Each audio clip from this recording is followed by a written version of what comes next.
স্বাধীন হলো বালুচিস্তান। শুনতে কেমন লাগছে আপনাদের? দারুণ, তাই না? একটা স্বাধীন, শক্তিশালী এবং সম্পদে ভরপুর নতুন দেশের নাম। কিন্তু জানেন কি, এই একটি নাম পাকিস্তানের সরকার আর সেনার রাতের ঘুম উড়িয়ে নিয়েছে। আজ আমি আপনাদের সাথে এমন কিছু ফ্যাক্টস তুলে ধরবো যা পাকিস্তান সারা বিশ্বের থেকে লুকোনোর চেষ্টা করছে।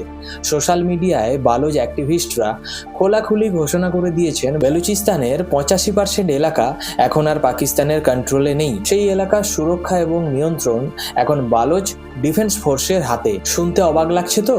হয়তো ভাবছেন, আরে এটা তো সোশ্যাল মিডিয়ার কথা, রিয়েলিটিতে তো বালুচিস্তান পাকিস্তানেরই অংশ। সেখানে তো ইউএসএ, চীনের বড় বড় প্রজেক্ট চলছে। আপনাদেরও কি এটাই মনে হয়? যদি মনে হয় তবে আজ আপনাদের সেই ভুল ভাঙতে চলেছে। কারণ পাকিস্তান নামক রাষ্ট্রটা বিশ্বের বুকে দাঁড়িয়ে শুধু মিথ্যাচার করে গেছে, আর আজ সেই মিথ্যার পর্দা ফাঁস হতে চলেছে। প্রমাণ চান কি? হাওয়ায় কথা বলা আমার স্বভাব নয়। চলুন আপনাদের একদম রিয়েল টাইম গ্লোবাল মিডিয়ার প্রমাণ দিচ্ছি। বিশ্ববিখ্যাত চ্যানেল ফাইন্যান্সিয়াল টাইমস একটি এক্সক্লুসিভ রিপোর্ট বের করেছে।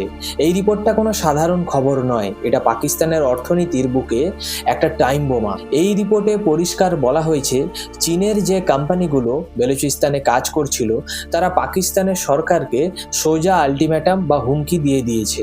নিরাপত্তা পরিস্থিতি এতটাই ভয়াবহ যে আমরা আমাদের প্রজেক্ট চিরতরে বন্ধ করে দিতে বাধ্য হচ্ছি, এটাই জানিয়েছে। হাজার শব্দের এই আর্টিকেলে চীনের স্পন্সর করা বড় বড় কপার মাইন বা তামার খনি প্রজেক্টগুলোর কাজ থমকে যাওয়ার কথা কিন্তু বলা হয়েছে। একটু গভীরভাবে ভেবে দেখুন তো ব্যাপারটা। যে চীন পাকিস্তানের সবথেকে বড় আয়রন ব্রাদার্স, যাদের শিপেক অর্থাৎ China Pakistan economic corridor project নিয়ে পাকিস্তান দিনরাত গলা ফাটিয়ে লাফায়, সেই মহাশক্তিশালী ড্রাগন আজ বেলুচিস্তানের মাটিতে ভয়ে লেজ গুটিয়ে পালাচ্ছে। কেন এই পলায়ন? এর পেছনের আসল অঙ্কটা কি? কারণটা খুবই সহজ, কিন্তু পাকিস্তানের জন্য চরম লজ্জার। বালোচ লিবারেশন আর্মি বা বিএলএ চীনকে খুব স্পষ্ট ভাষায় একটা মেসেজ দিয়ে দিয়েছে, এটা আমাদের মাটি, আমাদের সম্পদ। এখানে অন্য কারো কলোনি তৈরি করা বা রাজত্ব চালানো আমরা বরদাস্ত করব না। পাকিস্তান বছরের পর বছর ধরে চীনকে একটা বিশাল বড় মিথ্যা বিক্রি করে এসেছিল। তারা বলেছিল, বালুচিস্তানে সব শান্ত, আসুন ইনভেস্ট করুন, আমরা আপনাদের পাহারা দেব। কিন্তু আজকে চীন হাড়ে হাড়ে টের পাচ্ছে যে আমেরিকা কেন পাকিস্তানের সাথে ডিল করতে গিয়ে বারবার ধোঁকা খেয়েছে। কারণ মিথ্যে বলাটা এদের ডিএনএতে ঢুকে গেছে। সব থেকে বড় জোকসটা শুনবেন। এই রিপোর্ট সামনে আসবার পর যখন পাকিস্তানের বিদেশ মন্ত্রকের মুখপাত্রকে প্রেস কনফারেন্সে নিয়ে প্রশ্ন করা হলো, তখন তিনি কি বলল জানেন? তিনি আক্ষরিক অর্থেই ঘাম মুছতে মুছতে ক্যামেরার সামনে বললেন, আমরা চাইনিজ নাগরিকদের নিশ্ছিদ্র নিরাপত্তা দিচ্ছি। এই খবরের কোনো ভিত্তি নেই, সব ঠিক আছে। সব ঠিক আছে? সিরিয়াসলি? যদি সব ঠিকই থাকে তাহলে চাইনিজ ইঞ্জিনিয়াররা রাতের অন্ধকারে চ্যাটার্ড ফ্লাইটে করে পাকিস্তান ছেড়ে পালাচ্ছে কেন? যদি নিরাপত্তা নিশ্ছিদ্র হয় তাহলে প্রজেক্টগুলো দিনের পর দিন বন্ধ হয়ে পড়ে আছে কেন? কেন বালুচিস্তানে নতুন করে 1 টাকাও ইনভেস্ট আসছে না? আমেরিকান ইনভেস্টমেন্টের কথা তো কবেই হাওয়ায় মিলিয়ে গিয়েছে। এখন চীনের মতো বন্ধুও বুঝতে পারছে যে পাকিস্তানের গ্যারেন্টির কানাকড়িও দাম নেই। যেখানে পাকিস্তানের সেনাবাহিনী নিজেদেরকেই রক্ষা করতে পারছে না, সেখানে তারা বিদেশিদের কি নিরাপত্তা দেবে? আপনাদের কি মনে হয় একটা দেশের সরকার, একটা দেশের সিস্টেম ঠিক কতটা দেউলিয়া হলে গোটা বিশ্বের সামনে দাঁড়িয়ে নিজেদের দেশের অভ্যন্তরীণ অবস্থা নিয়ে এতটা নির্লজ্জ মিথ্যা বলতে পারে? একটা রাষ্ট্র কি শুধু মিথ্যা আর প্রোপাগান্ডার উপর দাঁড়িয়ে টিকে থাকতে পারে? কমেন্ট বক্সে আপনার মতামত দিয়ে ঝড় তুলে দিন। আমি জানতে চাই আপনারা কি ভাবছেন এই বিষয়টা নিয়ে। পাকিস্তান বছরের পর বছর ধরে শুধু চীনকে নয়, পুরো বিশ্বকে একটা মরীচিকার পেছনে ছুটিয়ে বেরিয়েছে। তারা আমেরিকাকে ধোঁকা দিয়েছে, ইরানের চোখে ধুলো দিয়েছে, আর চীনকে বুঝিয়েছে যে বালুচিস্তান সব একদম নর্মাল। কিন্তু একটা কথা আছে না, মিথ্যার বয়স খুব অল্প হয়। সত্যিকে আপনি বন্দুকের নল দিয়ে সাময়িকভাবে হয়তো দাবিয়ে রাখতে পারবেন, কিন্তু চিরকাল চাপা দিয়ে রাখতে পারবেন না। আর আজ সেই সত্যিটা আগ্নেয়গিরির মতো ফেটে বেরোচ্ছে। আর বালোচ অ্যাক্টিভিস্টরা শুধু যে 85% এলাকা দখল করবার কথা বলেছেন তা নয়, তারা এমন একটা কাজ করেছেন যা পাকিস্তানের রাওয়ালপিন্ডিতে বসে থাকা জেনারেলদের রাতের ঘুম কেড়ে নেওয়ার জন্য যথেষ্ট। আপনারা কি জানেন, দ্য রিপাবলিক অফ বালুচিস্তান ইতিমধ্যেই তাদের নিজস্ব জাতীয় সঙ্গীত বা ন্যাশনাল অ্যানথেম এবং নিজস্ব জাতীয় পতাকা লঞ্চ করে দিয়েছে। শুধু পতাকা আর গান নয়, সব থেকে বড় মাস্টার স্ট্রোকটা কি জানেন? তারা তাদের স্বাধীন দেশের নিজস্ব কারেন্সি বা মুদ্রার নামও ঘোষণা করে দিয়েছে। মুদ্রার নাম দেওয়া হয়েছে বালোচি ফালুসি। এখন অনেকেই হয়তো হাসবেন, পাকিস্তানের নেতারাও হয়তো নিজেদের ড্রয়িং রুমে বসে হাসাহাসি করছেন। আপনারা হয়তো ভাবছেন, আরে ভাই, দেশই স্বাধীন হলো না, তার আবার সেন্ট্রাল ব্যাংক কোথায়? কোথায় এই নোটের সার্কুলেশন? এটা তো সোশ্যাল মিডিয়ার জোকস। কিন্তু একটু ইতিহাসের পাতা উল্টে পেছনে ফিরে যান তো। 1971 সালের আগে যখন পূর্ব পাকিস্তানের, যা আজকের স্বাধীন বাংলাদেশ, ফ্রিডম ফাইটাররা বুক ফুলিয়ে বলতো যে আমাদের নিজস্ব দেশ হবে, আমাদের নিজস্ব মুদ্রা টাকা হবে, তখন পশ্চিম পাকিস্তানের নেতারাও ঠিক এভাবেই অট্টহাসি হেসেছিল। তারা ভেবেছিল সামরিক শক্তির জোরে তারা বাঙালিদের চিরকাল দাবিয়ে রাখবে। আজ ইতিহাস কোথায় এসে দাঁড়িয়েছে? আজ বাংলাদেশ অর্থনীতির দিক থেকে কোথায়? তাদের টাকার মান কোথায়? আর পাকিস্তান সে জায়গায় IMF এর দরজায় গিয়ে ভিক্ষার বাটি নিয়ে দাঁড়িয়ে আছে। সেটা কি আর কাউকে নতুন করে বুঝিয়ে বলতে হবে?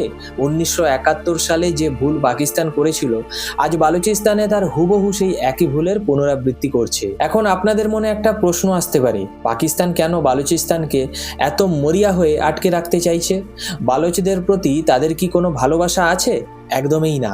তাদের ভালোবাসা বালুচদের প্রতি নয়, তাদের ভালোবাসা বালুচিস্তানের মাটির নিচে লুকিয়ে থাকা অঢেল সম্পত্তির প্রতি। বালুচিস্তান ছাড়া পাকিস্তান একটা খালি ভিখারির বাটি ছাড়া আর কিছুই নয়। আপনারা কি জানেন এই তথাকথিত ঊষর মরুভূমির মাটির নিচে কি লুকিয়ে আছে? শুনলে আপনার চোখ কপালে উঠবে। 150টি অ্যাক্টিভ গ্যাস ফিল্ড, যে গ্যাস দিয়ে পুরো পাকিস্তানের চুলা জ্বলে, অথচ বালুচরা নিজেরাই সে গ্যাস পায় না। 1200টি অপারেশনাল কয়লা খনি, বিশ্বের অন্যতম বৃহৎ সোনা এবং তামার ভান্ডার, রেকোডিক এর মতো বিশ্ববিখ্যাত খনি যেখানে বিলিয়ন বিলিয়ন ডলারের সম্পদ মজুদ আছে, এগুলো কিন্তু বালুচিস্তানেই পাওয়া গেছে। একবার ইমাজিন করুন, এত বিশাল প্রাকৃতিক সম্পদ আর তার তুলনায় জনসংখ্যা মাত্র কয়েক মিলিয়ন। যদি এই অঞ্চলটা সত্যি স্বাধীন হয় আর সেখানে একটা যোগ্য সরকার আসে যারা বিদেশিদের হাতে সম্পদ বিক্রি না করে নিজেদের মানুষের উন্নতির জন্য এই সম্পদ ব্যবহার করবে, তাহলে কি হবে জানেন? দ্য রিপাবলিক অফ বালুচিস্তান আগামী কয়েক দশকের মধ্যে এই পুরো রিজিয়নের, এমনকি এশিয়ার অন্যতম সুন্দর, উন্নত এবং ধনী দেশে পরিণত হবে।